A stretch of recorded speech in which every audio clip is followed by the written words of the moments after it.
Mm-hmm. Hi everyone, welcome to our morning meeting at Center for Wildlife. Here we are with Artemis, our saw-whet owl ambassador. So you guys are actually getting a really special treat because she is actually retired. She doesn't go to programs and do stuff like that anymore. And she's a little old lady, so we're really happy to get to let you guys see her again because she's a wonderful ambassador. Yeah. So our northern saw-whet owls are our smallest owls that we have here in Maine. So she only weighs about as much as a lemon.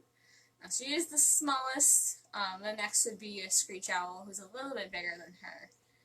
But of course, she is so little. She is very strictly nocturnal, so she's only going to be out in the very middle of the night because she is very little, and everything else would want to predate on her.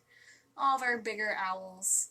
And so she's actually what we call a secondary predator because she hunts, but she's also hunted by all of our other owls that we have here. What are you looking at? Hi, Missy. Right? Hello. And so you can see those nice big eyes that she has. She looks over to you guys. Right? So thank you guys for tuning in with us today. This is your first day. Welcome.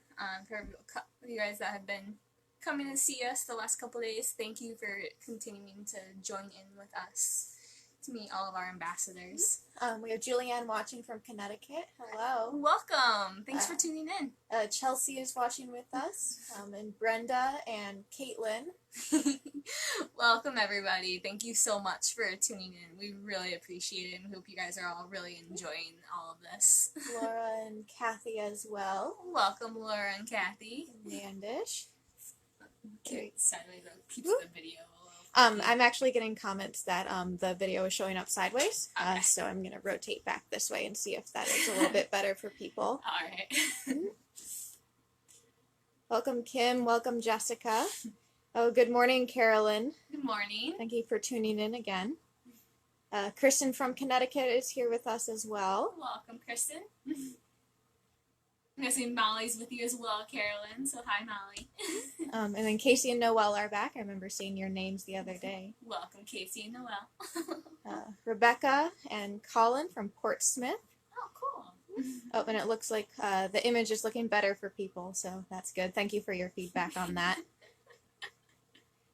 And Missy is tuned in from Rhode Island. Oh, cool. Welcome. Heidi from Minnesota is here. Wow. You're getting friends from all over the place, little Artemis. Cassie, June, and Georgia from New Hampshire. Welcome. Anne from Maine.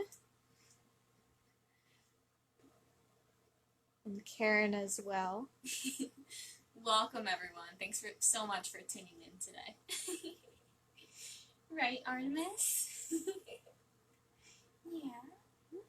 Yeah, so Artemis has been with us since 2016. She was actually transferred to us from Tufts Medical Clinic down in Massachusetts.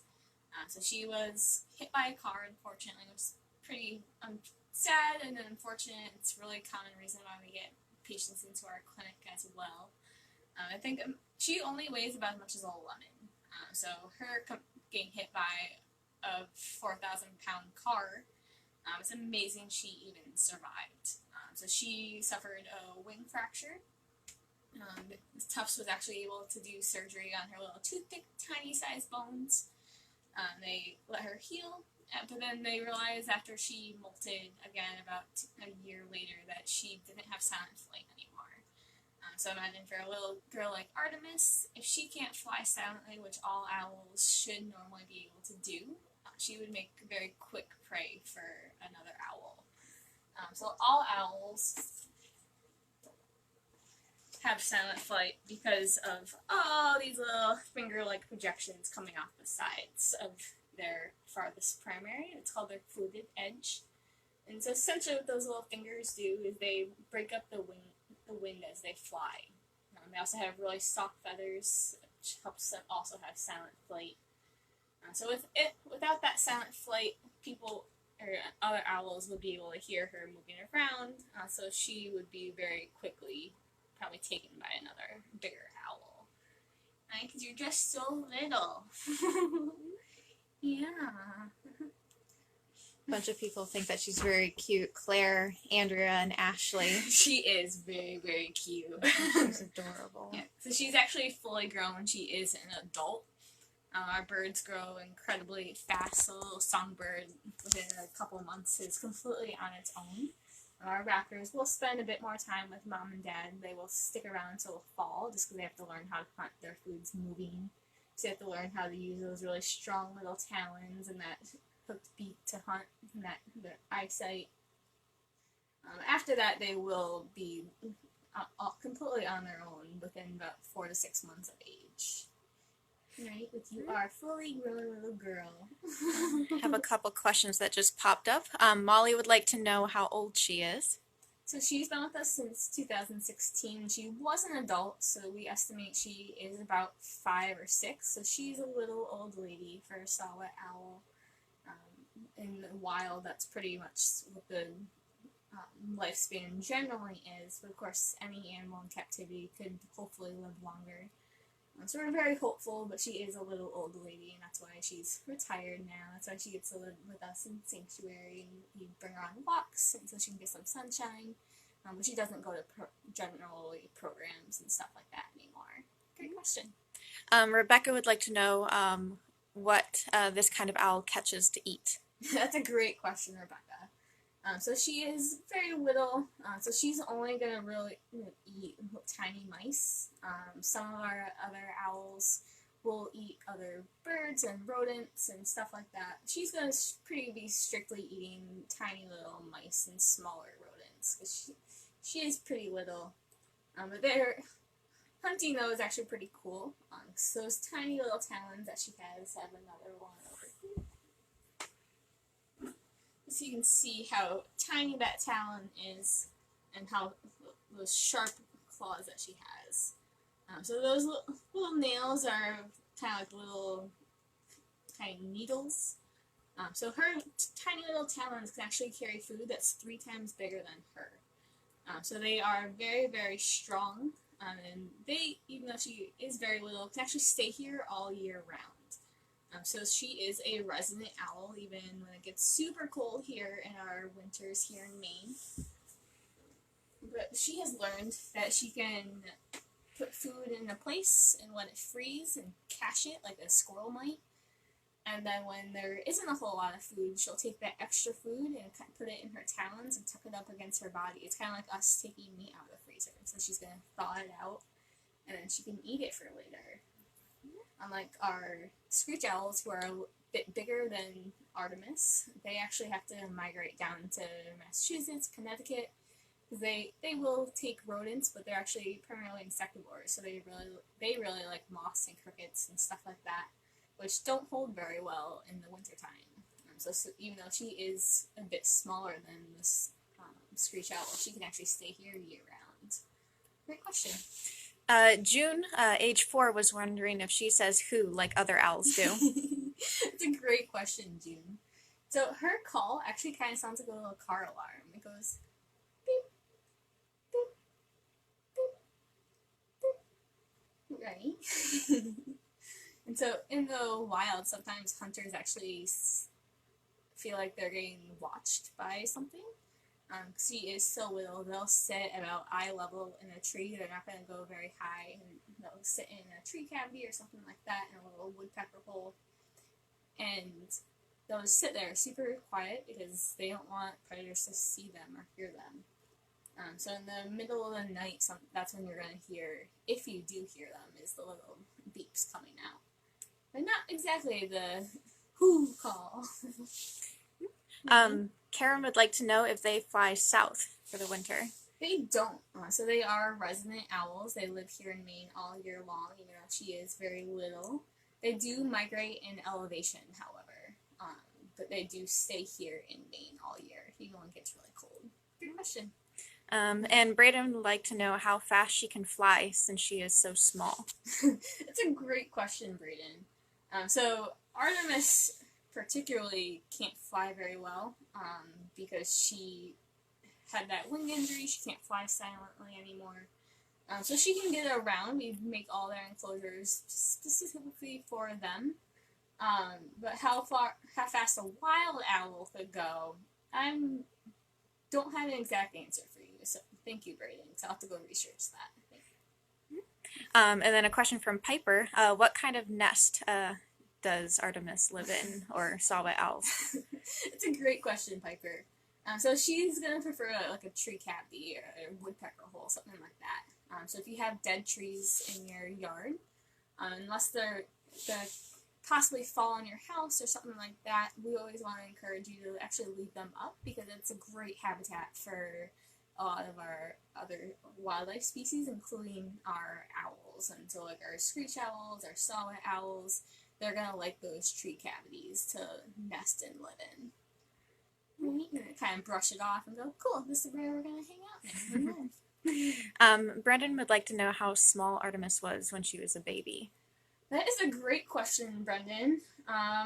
Do you have a better estimate on that? Because I've never seen a baby saw-whet. I actually haven't either. I've only worked with adult saw-whet owls.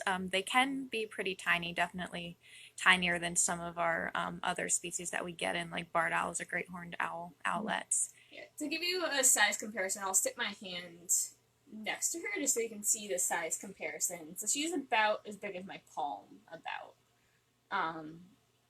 But I'm not actually. I'd love to see a baby saw-whet owl. Yeah. It'd be very, very cool. You're just so little. Right? I'm little, but I'm fierce. Dawn just asked, do the owls that are not in captivity hibernate during the winter? And if so, when should they start seeing and hearing them again? That's a great question, Dawn. So it does depend on the species. So they don't hibernate per se. Some do migrate, like our saw-whet or our screech owls will generally go a little bit farther south just because that's where the bugs are still possible for them to eat. But our great horned owls have been calling since about December. That's when they're going to start establishing territories. And our barred owls are actually just about to go into their breeding season. So we should be hearing actually both of them. I'm hearing my great horned owls in my yard still calling. Our barred owl ambassador has actually been talking to the barred owl that we have in the big building that's behind the shed that we're currently tuning in out of today. So they've been talking to each other. We actually just got a female barred owl this past weekend. So unfortunately did pass away from her injuries. But she had a clutch of eggs that she was about to lay. So they will be breeding very, very soon and have babies quite soon. Because Artemis is a small type of owl, our screech owls and our saw-whet owl do breed later in the year. So our great horned owls are actually on the nest in January and February, which is super cold for us. If you tuned in and met Gaia the other day, she loves wintertime, so inside's really cold, really hot for her. So they already have chicks that are on the nest, taking care of them. And then it's our barred owls, and then our little guys will start breeding in like April, May, June. So they're unfortunately the prey for all the bigger owl babies as well. Denny says that they have been hearing one along Mill Brook, which is really cool. Oh, cool. Yeah. Hearing all the owls lately. All the bigger guys, at least. Maria, age 5, would like to know how far their wings stretch out. That's a great question, Maria. So, Miss will not let me show you, but I can show you on this example of a saw-whet owl wing. This is from a saw-whet that unfortunately did pass away in our clinic. This is how big their wings are from the shoulder. And so if you imagine, if she lets me put this up close to her.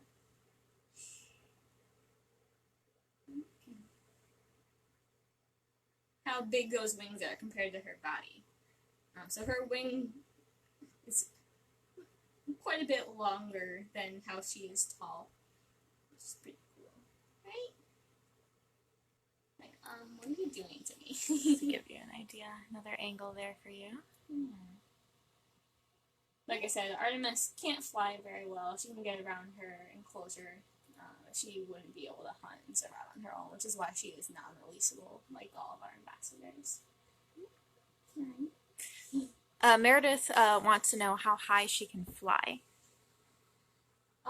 So she can get around, her enclosure right now is 5-6 feet. She actually does live in a modified enclosure right now. So you can see on the side over here. So her injuries prevented was the wing injury event originally. That was her primary injury. But with all of our ambassadors, we're always watching them for secondary stuff that can come up. So like our guys that do have those wing injuries, like Violet, our turkey vulture, because she does have that injury, they're moving around differently than they normally would. So we have to be mindful of how they're moving around to compensate for that injury.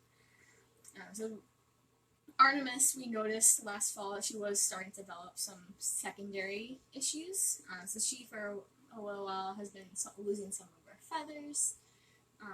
And then we noticed she was starting to show symptoms of being blind.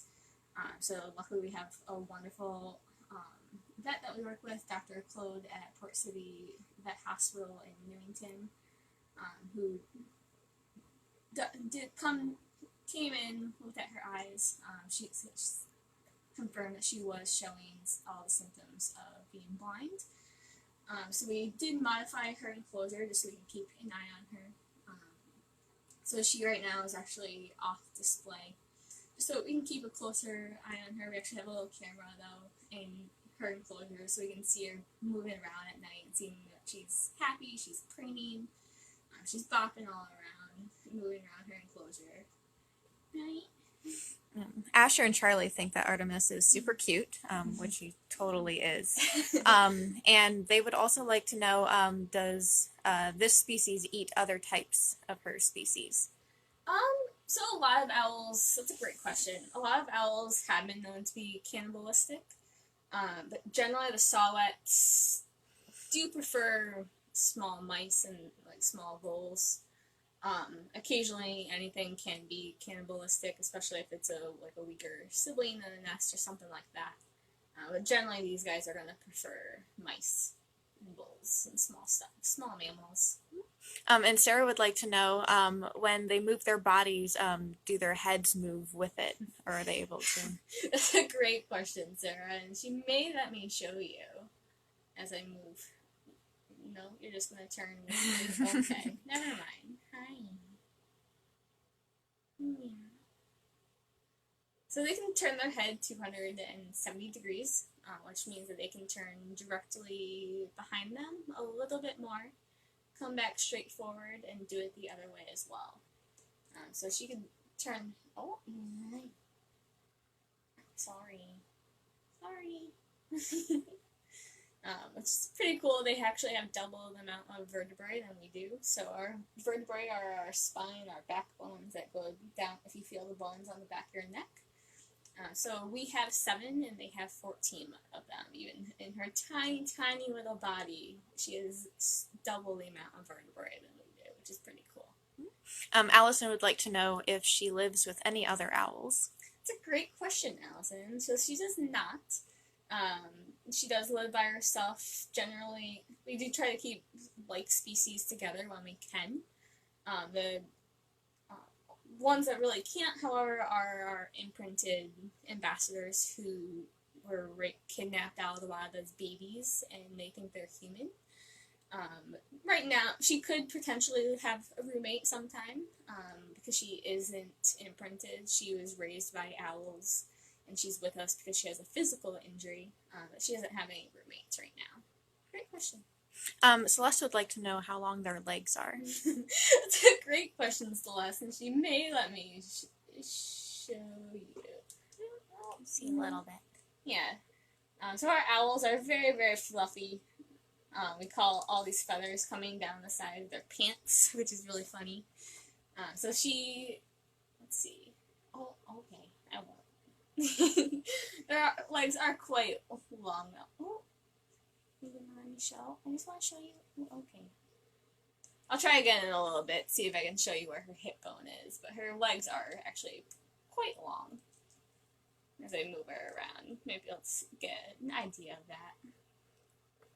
Stop it. Karen would like to know how many species of owls there are. In the world, there's over 200.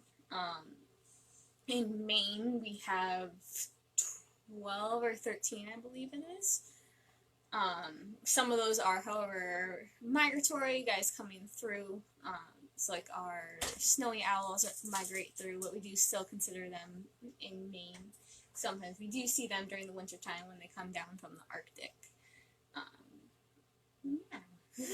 And Molly would like to know how long they live when they're not in captivity, so out in the wild. That's a great question. So in the wild, their lifespan is usually 5-6 years. Is a pretty good age owl, which is what Miss Artemis is currently at. So we do consider her on the older side, which is partially why she is also retired. So she can just relax and enjoy her walks in our company. She doesn't go to schools and stuff like that anymore. Great question. Erin also thinks that Artemis is super cute. You're right, Erin. And she has a pair of owls that she always hears near her house in New Hampshire, but isn't really sure what kind they are, but loves listening to them. She also will stop and pick up injured animals that she finds and bring them to her local nature rescue. Oh, thank so you so awesome, much for Erin. helping those wild animals. Right? That's how someone saved you, and we really appreciate when people save animals and bring them to us so we can take care of them the best possible way and hopefully put them back into the wild and teach people why they come to us. Right? If you hear your owls calling right now, it's probably going to be either a great horned owl or a saw-whet owl. My calls are not fantastic, but I'll give you a shot. Our executive director, Kristen Lamb, did a great horned owl call the other day with Gaia. The great horn kind of sounds like, I am a great horned owl. So it's kind of like, ooh, ooh, ooh, ooh, ooh. And then the barred owls, who are also calling right now, sound like, who cooks for you all, which is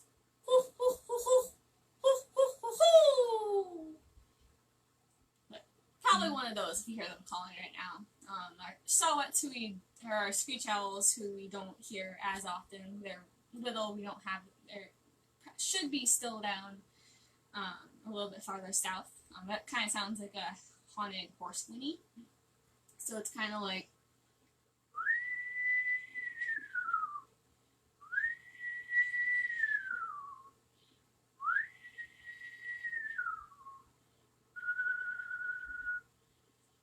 I'm not the best owl impersonator, but that's the best I can do for you. That's much better than what I can do. Sorry, miss. Like, I hear all my other ambassador friends calling. I'm used to it by now. Emmett would like to know what her beak is like and how it helps her catch prey. That's a great question, Emmett. So all of our raptors have a couple of tools or adaptations that help them hunt. So the first is going to be their really strong talons. Remember I said she can carry food that's 3 times bigger than her. She is very, very little. Those talons are very, very strong. So she's going to use her talons like a fork to hold her food. And then all of our raptors have that nice sharp toothed beak. So this is a snowy owl skull that you can see. So you can see how sharp and curved that beak is. So they're going to use that beak just like how we use a knife. That's how they're tearing up their food. And then all of our owls have these eye tubes. So unlike us, we have eyeballs. We can look side to side. We can roll our eyes. We have peripherals. Owls cannot move their eyes. They can only look directly where their eyes are looking. So they have fantastic eyesight. The reason why they are so big, they take up about 1/3 of their head, is because a lot of our owls can see in incredibly low light. So they can see when there's barely any light at night in the dark. So they need those really big eyes to help them adjust to that. Right? You can see it with her face how big her eyes are. Yeah. You might be able to see on her beak too. She has her little tiny nares right under all those little bristles. She's definitely not gonna let me show you, but at the top of her beak, she has all of her rectal bristles are kind of like cat whiskers to help for sensory, and then right under that she has her little tiny little nares or nostrils. Right. Gavin, who's 4 years old, says hello. Hi, Gavin. Hi, Gavin. Thanks for joining us today. And Madeline, age 6, would like to know if she is nocturnal, and if so, why she is awake during the day. That's a great question, Madeline. So our owls are nocturnal. They're the only type of nocturnal raptor that we have around here. But nocturnal, which is what owls are, and diurnal, which is what we are, we're the opposite of them, don't necessarily mean that they're going to sleep all day like we might sleep all night. They don't have a nice, safe, comfy bed at home to sleep in. So especially some of our bigger owls, we do see our barred owls a lot in the middle of the day because they are a bit bigger. They're not as worried about predators. Miss has been with us for quite a long time, so she's used to being awake during the day for programs and for walks and stuff like that. But we can see that she's very, very active, which is what nocturnal and diurnal is really looking towards, is when they're really going to be active. So you guys are moving around this morning, you're probably eat breakfast, you're going to have lunch in a little bit, you might be going to play outside. So Artemis is kind of just hanging out in her enclosure as well as the rest of our owls generally during the day, but then they're really active at night. So we can see her, because we have the camera on her enclosure, we can see her moving around, jumping from hemlock branch to hemlock branch in her enclosure, coming down to her feeding stump to eat.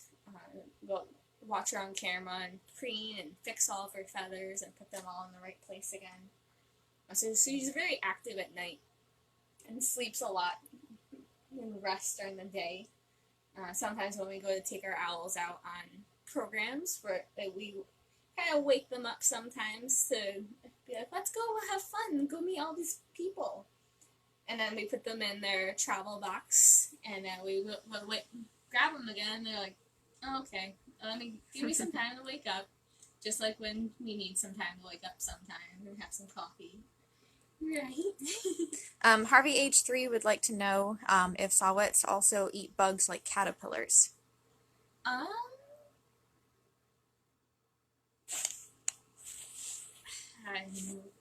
can't remember, Karen.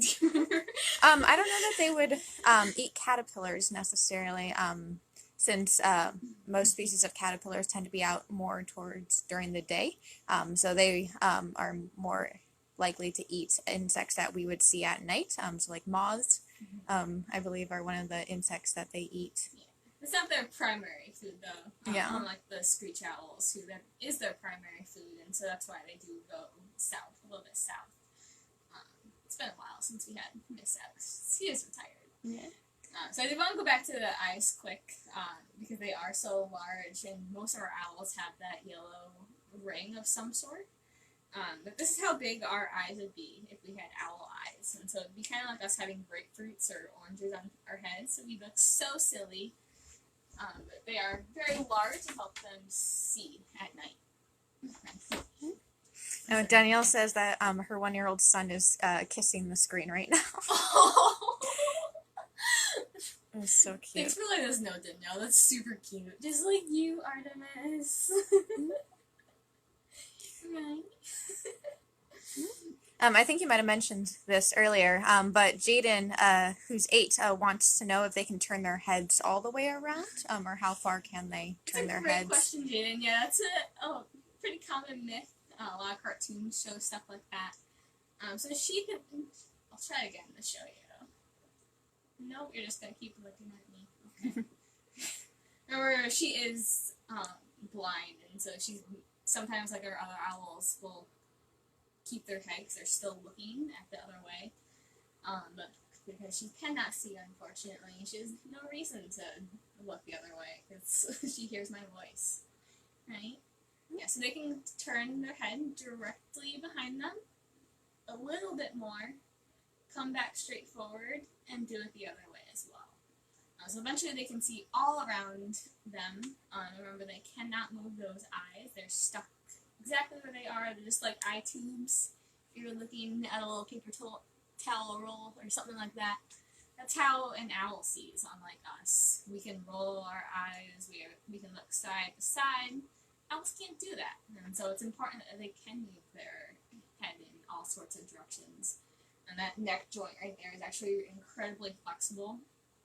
So sometimes when we have our owl ambassadors out on walks or on programs, sometimes something will catch their eye and they'll turn and do this weird motions with their head. And I'm like, ow, like that hurts me watching you, but it doesn't hurt her at all. It's a really flexible neck.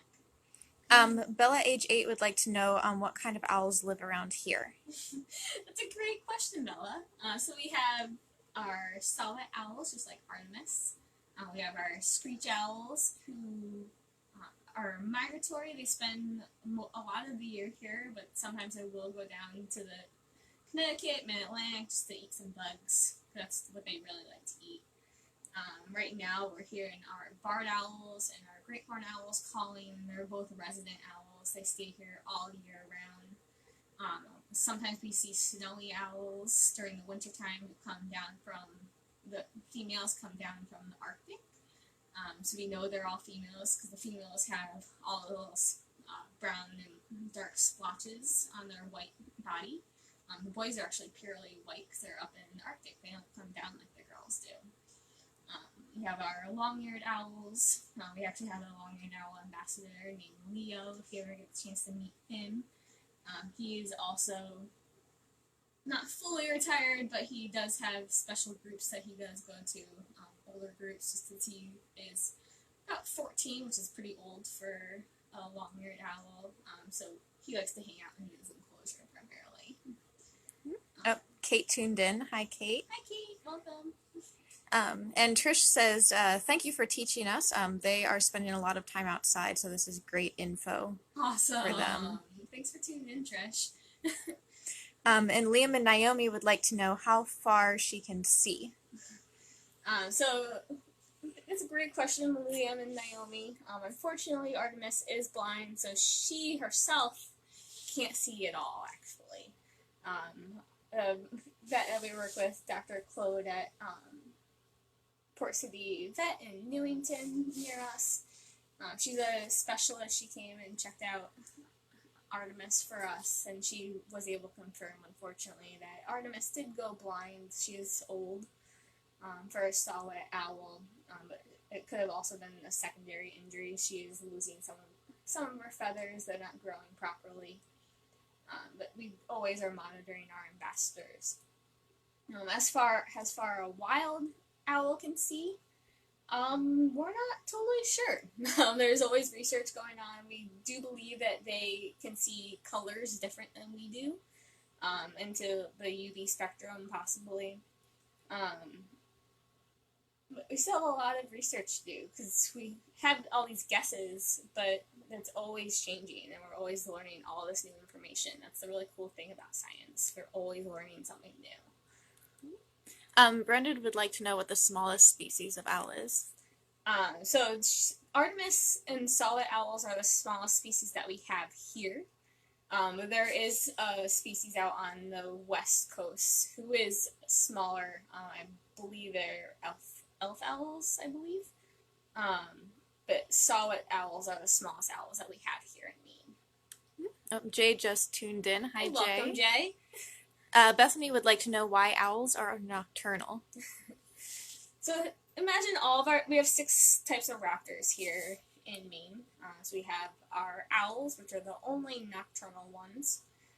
We have hawks and falcons and vultures and ospreys. Right?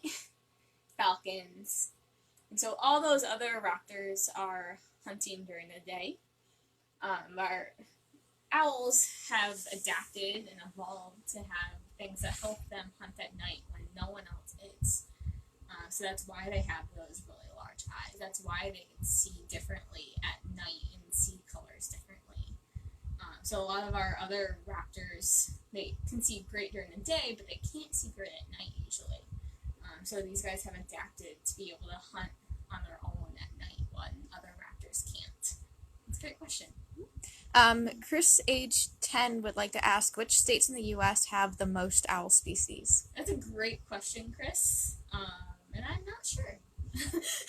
I'll have to look that up. That's a great question, though. Unless you know, Karen. I don't actually. Yeah. Such great questions today. You guys are awesome. Thank you. Dakota, age 9, would like to know how long Artemis has been with us. That's a great question, Dakota. So Artemis came to us in 2016, so she's been with us for about 4 years. Right? She was, however, with Tufts Medical Clinic down in Massachusetts for about 2. So after she got hit by the car, they did the surgery to repair her little toothpick-sized bones in her wing. Then they let her molt, which they usually do about once a year. They replace their feathers and get new ones. When she molted, however, that's when they realized that she didn't have that silent flight anymore. So she's at least about 6, we believe. But she could be a little bit older, so she's even at the older end of their lifespan. She's a little old lady, which is why she's retired, but we love her dearly. Yeah. Catherine, Madeline, and Evelyn would like to know if this is as big as Artemis gets. That's a great question, and yes, she is fully grown. So she is an adult owl. Baby saw-whet owls are called owlets. That's what all baby owls are called. And the babies actually have their facial discs, so that white ring around her face. Looks a bit different. It's actually dark. They have like a tannish belly when they're babies. So this is their adult plumage. That's what we call their feathers. And the babies look quite a bit different. But our birds do go incredibly fast. Like I said, baby songbirds are with their parents for a month or 2, depending on the species. Our raptors, like our hawks, our owls, our falcons, will spend significantly more time with mom and dad because they're learning how to hunt and how to catch their food and stuff like that, and what kind of food to eat. But after 4 to 6 months or so, once fall hits, that's when they're completely on their own. Imagine if you were on your own when you were 6 months old. It's amazing. Ella, who is 8, has joined us. Hi, Welcome, Ella. Thanks for joining today.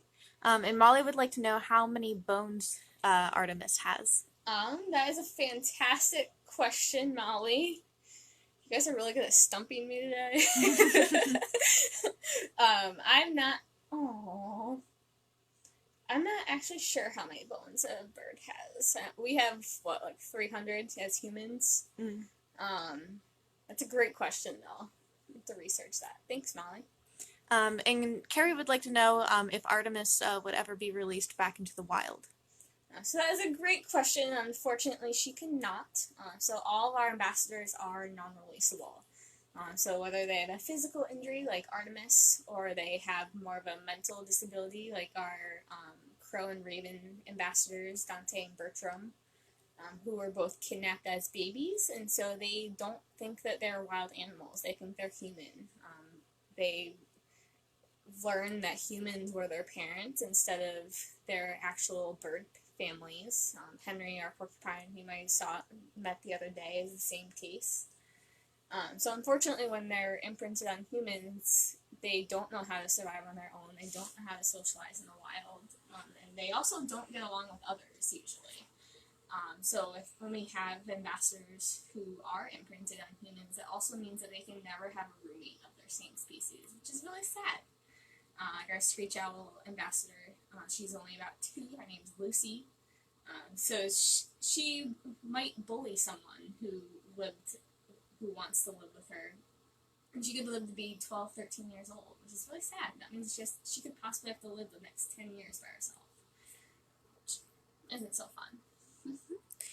Dakota is actually checking in on Henry and wondering how Henry is doing today. Henry is wonderful today. It's a bit chilly up here in Maine today.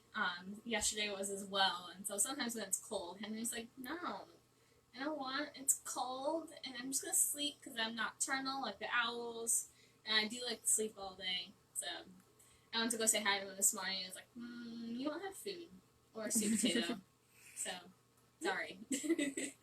Andrew would like to know what Artemis's favorite food is. It's a great question, Andrew. So she really likes mice. Some of our other raptors do get like a day-old chick on Fridays. That's a special enrichment day for all of our ambassadors. We give our raptors food enrichment. We'll give our reptiles new plants and environmental enrichment. With our crow and our raven and our vulture, we'll give them new toys and stuff like that. So it's just something fun and something new and exciting for them. Our falcons, as well as our screech owls, so Maeve, our Merlin, and Perry, our peregrine, who you guys will meet tomorrow. And Lucy, our screech owl, will get a quail every other day. Our falcons really prefer to eat birds, and so we do have to supplement those nutrients for them. But Miss doesn't really care for them, so she really just only eats mice. Annabelle, who is 2 years old, says hello from Vermont. Welcome! Did you cough up a pellet? Oh. Yay! Oh, sorry. I almost missed it. Like. So actually all of our raptors cough up pellets. So this is the owls, and actually our crows and our ravens as well.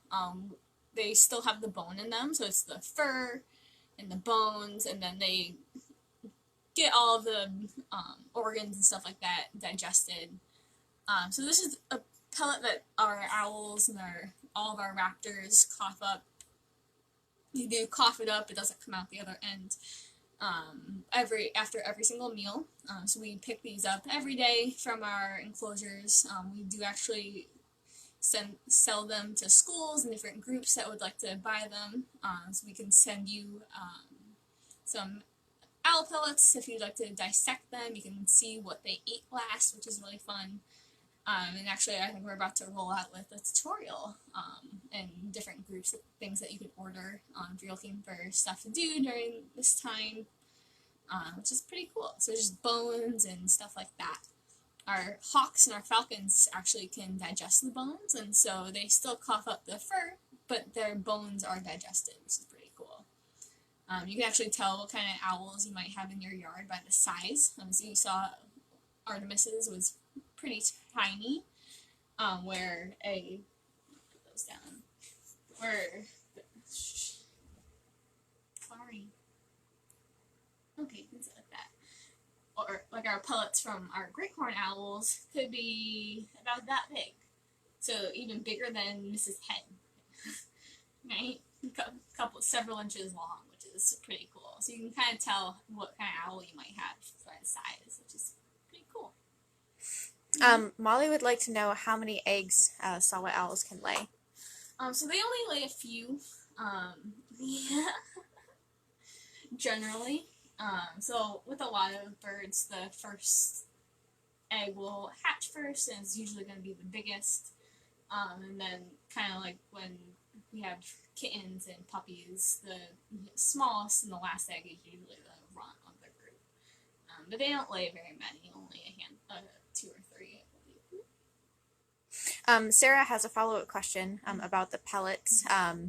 She says that she thought that they always just picked the meat off of the bones, but what size of animal do saw-whet owls usually go for when they're hunting? So they really prefer mice and bulls. Like I said, those talons can carry food that's 3 times bigger than her. So she only weighs about as much as a lemon. Size comparison, so 3 lemons she can carry, which is pretty awesome. And the extra food, remember I said that they can cache it and hide it and let it freeze. So they'll put all their extra food somewhere, let it freeze, and then when food is scarce, they'll take it back out again, put it in their talons, and tuck it up against their body, just like we take meat out of the freezer to thaw it out, and then they'll eat it. Right, Miss Artemis? I have a question about Dante here, who is our American crow. Dakota would like to know if Dante can bark like a dog. That's a great question. So he possibly could. I never heard him bark like a dog, but our common raven, Bertram, does, actually, which is really funny. He does bark like a dog. but both of them make lots of different noises. They're both what we call corvids, so they're pretty highly intelligent. So they're really good at mimicking. They make a bunch of different sounds. That she cannot bark like a dog, and I've never heard Dante bark like a dog, but he could since Bertram does. Bertram actually talks like a crow now as well. Like he makes the crow calls. Molly would like to know if Artemis can fly at all. That's a great question, Molly. Unfortunately, she can't. So she has her wing injury that was now healed, but she can't get around very well. So we had to build her a new modified enclosure after she started to develop some secondary injuries that had shown up. So she can't get around great, but as with all of our ambassadors, we build all of their homes just for them. So we don't want them to get hurt. So we do build and retrofit all the enclosures just for them to help keep them safe. Fiona would like to know if Artemis knows any other owls. It's a great question, Fiona. So she can hear the other owl ambassadors calling.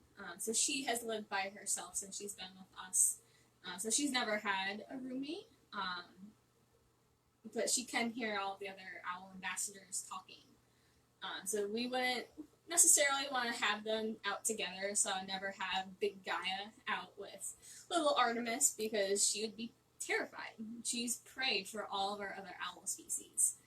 So all of our other owls that we have here could predate on her in the wild. So we don't generally introduce some of them depending on what that natural prey-predator relationship might look like. But she's unfortunately never had a roommate. Dakota says that she does the White Pine Camp Cool. through White Pine programs, and she actually found an owl pellet once and said that it smelled good, almost like moss. That's awesome that you're able to find it. Yeah, we have the White Pine program used to be down the road, and so we used to see them and work with them a lot. Heather would like to know what our biggest resident owl is. So our largest resident owl, that's a great question, is generally our great horned owls. So Gaia, who you might met the other day, weighs about 4.5 pounds. And the female raptors are generally larger than the males because they're the ones taking care of the eggs, they're sitting on the nest, they're taking care of the chicks. So the girls are about a third bigger than the boys generally. And the snowy owls are a little bit bigger, but they are migratory. So our great horns would be the largest resident owls that live here year round. And then Molly would like to know if Artemis can hoot. It's a great question, Molly. So she makes more of a car alarm sound. So it kind of goes like beep, beep, beep, beep. But she's very strictly nocturnal, so she would only be out and calling in the middle of the night. She doesn't want other predators to hear her or see her. So she's only going to call if she's very, very comfortable and senses there is no danger around. Fiona would like to know if they change colors when they get older. So they do. Their facial disc and their plumage does change between young, like the new first-year birds, compared to an adult. So Artemis is an adult owl, so she has the brown and white splotching on her belly. She has kind of a whitish facial disc, so this ring around her face, which is actually where her ears are located, if you imagine that. They have one ear that's high on their skull and one ear that's low on their skull. So you can see on the skull, that's where one ear is. Pretty high up towards the top compared to the other side. And so owls have asymmetrical ears, so they have one high, one low. So they have much better hearing than we can, which is pretty cool. So the babies will have a darker ring around their face, and their belly is going to be more tan and not this brown and white. So we are going to wrap up in a few minutes, so if you have any last-minute dying questions, I'll try to answer them before we wrap up. Of course, thank you all for tuning in again. every single day we have our morning meetings with ambassadors at 10 a.m. If you really love owls and you really love our raptor species, also encourage you to watch On the Wing with Jane Kelly at 2 o'clock. She's a local rehabber as well as educational facility in Epping near us, who we work with a lot. So she'll have some of her raptors with her doing a Facebook Live as well at 2 p.m. this afternoon. Bodhi just had a quick question. Wondering where we found Artemis, where we found this owl. That's a great question, Bodhi. So she came to us from Massachusetts. So she was transferred from Tufts Medical Clinic down there, and then they healed her the best they could and realized she was down the wasteful, which is why she lives with us, even though we are in Maine. And I think that's all the questions that have come in. Awesome. Again, thank you guys for tuning in. We are looking for donations and stuff like that. Just keep us going with monetary and in-kind stuff. We got some paper towels and bleach and toilet paper especially. We all need those couple things right now. And some staff treats as well from an anonymous donor yesterday. So thank you guys for tuning in. We'll see you guys tomorrow at 10. Thanks. Bye, guys.